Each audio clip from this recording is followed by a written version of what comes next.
All right, Twitter question of the week. This is where you guys get involved that are watching right now. Send us a question at Twitter or on Facebook. How do you do that? Well, you follow us on Twitter at Jim Feist Sports, or you can friend us on Facebook at Proline TV. And if we happen to choose your question, you'll be put into a drawing to win $100 worth of plays from a handicapper of your choice. And we're going to use that question this week for the discussion topic. Who's going to come out of the Pac-12 tourney? All right, well, let's start with the Pac-12. You've had a team number one in the nation for much of the season, for a good portion of the season. They lost that. Syracuse moved into that number one spot. And now, of course, Florida's taken over the number one spot for whatever that's worth, which is pretty much nothing. Personally, I think it should be Wichita because they're unbeaten. Arizona, though, is certainly one of the contenders, Jim, to win the brass ring. Even though they did lose a really good player in Ashley, I mean, this is still a very good basketball team. They are, and when I Dave, who's going to come out of the tournament? A lot of times it comes down to who the hungriest team is. I think that pretty much everybody knows that Arizona's got to get into the big dance. So, and I agree, they're an excellent team. They've had a couple of losses, a couple overtime games. They are beatable.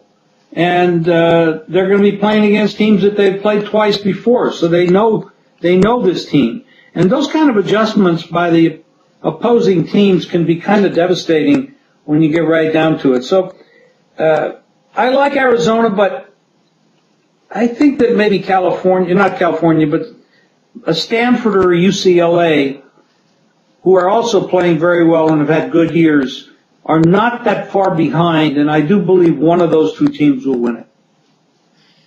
UCLA, the one thing UCLA hasn't done yet, though, is beaten a really top team. Yeah, they've been really good.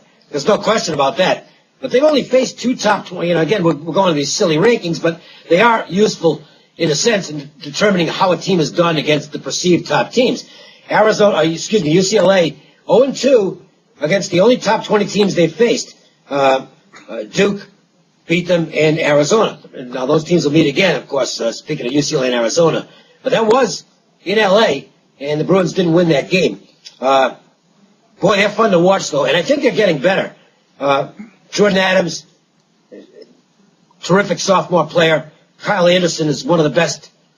You can almost call him one of the best-kept secrets in the country because nobody ever talks about him. But the guy is practically averaging a double-double. They're good at the foul line. They're decent defense. They're actually a better defensive team than you might think. I think UCLA's got the capabilities to come out of this tournament, certainly, and to make a big run in the NCAA tournament. But they have not won that signature game yet. And that's why I think this tournament's really important to them. They need to prove to themselves and to everybody else, for that matter, that they can beat a top team. And they'll have the opportunity in this tournament, John.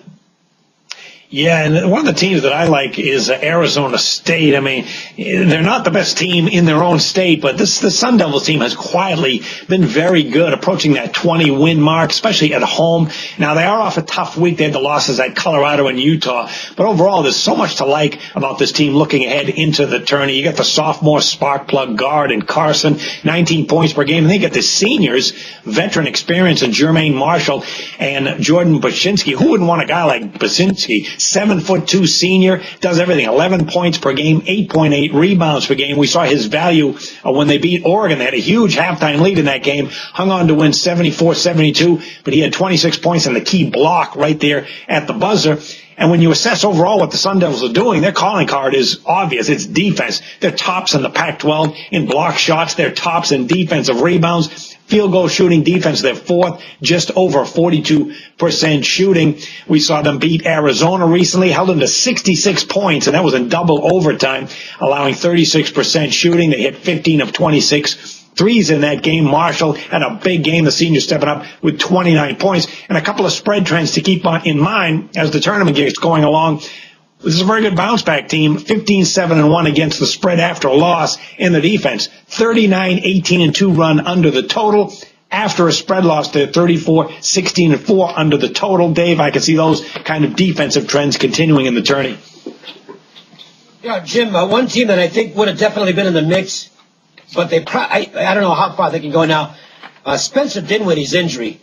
Spencer Dinwiddie's, by the way, is from right here in Las Vegas, and I think he's going to be a terrific NBA player down the road. When he got hurt and went out for the year, it really hurt Colorado. They have bounced back from that, which was very impressive to me.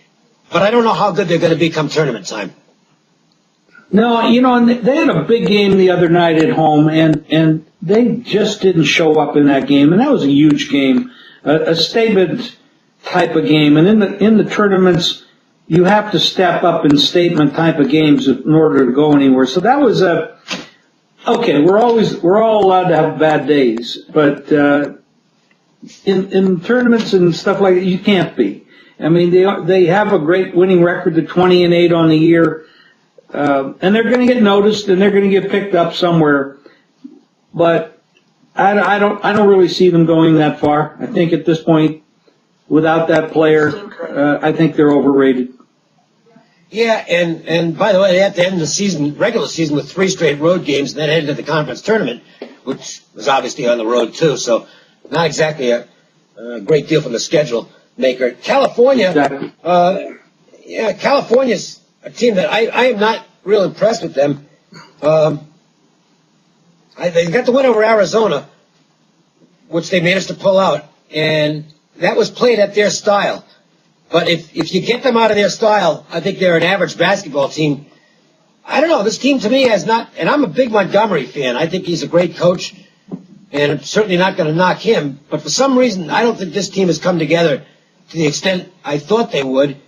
I think they're probably only about the 5th team in this conference, and I don't see them doing anything in the postseason, to be honest with you. In fact, I think they could get knocked out in the first round of the Pac-12 tournament. Wouldn't surprise me at all. And I don't know why. The pieces are there, but for some reason, just the on-court chemistry doesn't seem to be, John. So California looks like an also-ran to me. And one more team, maybe you touch on this one. Johnny Dawkins was really on the hot seat. He's got to make the NCAA tournament to keep his job, I believe. Stanford might get there. Yeah, Stanford is a bit of... I like this. Go ahead, Jim. I like this Stanford. Yeah. They're a bit of an enigma. They've had a fine season. It's a team that, when you look at the overall stats, they're kind of in the middle of the pack in almost all stats.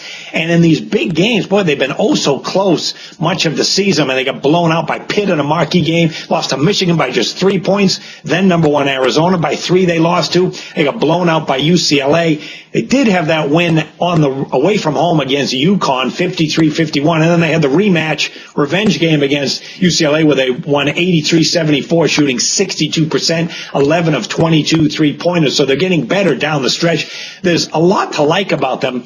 One thing would be experience. I mean, they got the junior guard and Chase Randall, over 18 points per game, and then a really experienced front court and a pair of seniors, 6'10" Dwight Powell and 6'7" Josh Hustis. It's a very good front court, the kind of experience that a lot of teams don't have come tournament time. Keep in mind, Stanford's on a 7-1 ATS run in Pac-10 play, and the 2 stats where they're not mediocre in Pac-12 play, which are very important, would be defense. They're 3rd in Pac-12, moved up to 3rd in scoring defense, just over 68 per game, and field goal shooting defense, they're also ranked 3rd. So with that defense and veteran front court, Dave, they're kind of a team that I think could make some waves in the tourney coming up. All right, a reminder, before we get to the SEC, which we're going to do next, you can get free plays on a text message every day, sent right to your cell phone. You can get mine by texting Kokin, C-O-K-I-N, to 313131. And Jim, they can get your free plays just as easily. Yes, they text winner, WINNER, to 313131, and we'll send you a free text play right to your cell phone each and every day. That's winner, WINNER, to 313131.